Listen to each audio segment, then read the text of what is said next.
Look, it would be a huge blow to my reputation as a massive Simpsons artist if I didn't start this video with... Oh, nothing gets chocolate out.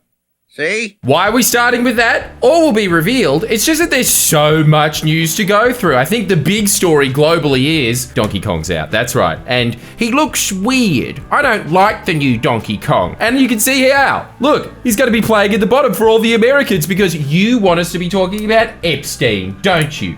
Don't you? Well, you're just going to have to look at this face that you recognize instead of this face, which I suppose that you could probably compare to...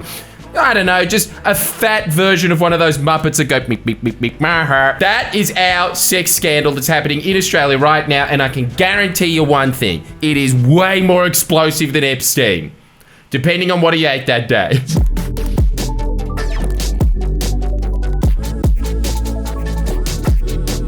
But before we get into that, I'm leaving a lot of clues, aren't I? Probably a good idea that we give you a backdrop into who this very obscure man is, who is almost as mysterious as Epstein. He was a former opposition leader of Australia. Everyone liked him originally because he punched a taxi driver that may or may not have overcharged him, and you have to understand, Australia essentially is just a bunch of current affair viewers. Yeah, you get that bastard, Mark. So, he had meteoric success because of road rage, and he looked like he was going to win the election. Then he did this handshake to John Howard, and everyone was just like, holy fuck, I'm a fan of a firm handshake, not one that dislocates the Prime Minister's arm. That was his downfall. Fuck, that should be firm, Mark. It's so Aussie. Mark Latham is the great Australian story. Then he went into obscurity for quite a while and then re-emerged like the rising phoenix from the ashes that he is as the New South Wales leader of One Nation, which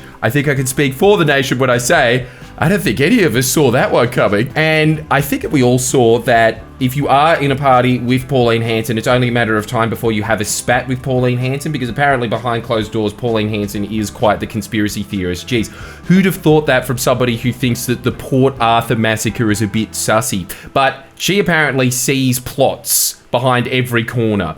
And so I think that that probably might have rubbed up with Mark Latham's, to put it mildly, hot temper. And so he started running as an independent. He's still got the name, was appearing on Sky News quite a bit. Other highlights of his career, he accused me of owning sex slaves once. Let's read that one, because this is quite pertinent to what's happening in the news right now. Many leftists supporting Mark Aveda, including the Greens' Helen Dalton, seem unconcerned by his past use of sex slaves and denigration of women. Damn! Big call. I also wasn't aware of my sex trafficking actions. I must be doing it in my sleep, but nonetheless, I would say that that was quite extreme of an accusation. And this is coming from somebody who every single article that has ever been written about me always starts with confirmed sexist and racist Jordan Shanks. That one, I thought, was a bit on the nose. Especially when, let's read today's headline. Holy shit, how the tables have turned. Natalie Matthews accuses Mark Latham of degrading sex acts, abuse in explosive court documents. Explosive is right. Now, I'm not going to go into the serious allegations. Both of them have accused each other of serious things. That is for a court to decide. I'm not one of these people that likes to join the Twitter lynch mob and accuse people of things that we have no idea whether they did or didn't do them. However, I will carve out a particular exception in this circumstance. One, because Mark Latham fired the first shot at me, and two, some of the allegations are fucking hilarious. Look, we have to do it. You can forgive me afterwards for being a hypocrite. Like, let's just read this together. This is what's been found in Discovery so far. In one text exchange on the 20th of February at 11:06 a.m, the former Labor leader writes, and remember, this is the man that was accusing me of owning sex slaves. You ready? Master's needs relief. Followed with, very hard thinking about you. Fuck, Mark, at your age, I didn't think you'd have it in you, old boy. The 64-year-old follows up with a series of emojis including a purple eggplant and a tongue, followed by, ready for this? Haven't come in days. Damn, no wonder his eggplant's purple. He's been saving up at the sperm bank. Lots of cock tension. Jesus, Mark, are you putting a cock ring on it? How's that? Why? What are you talking about? The messages continue throughout the day with Mr. Latham referencing parliamentary work at around 8 p.m.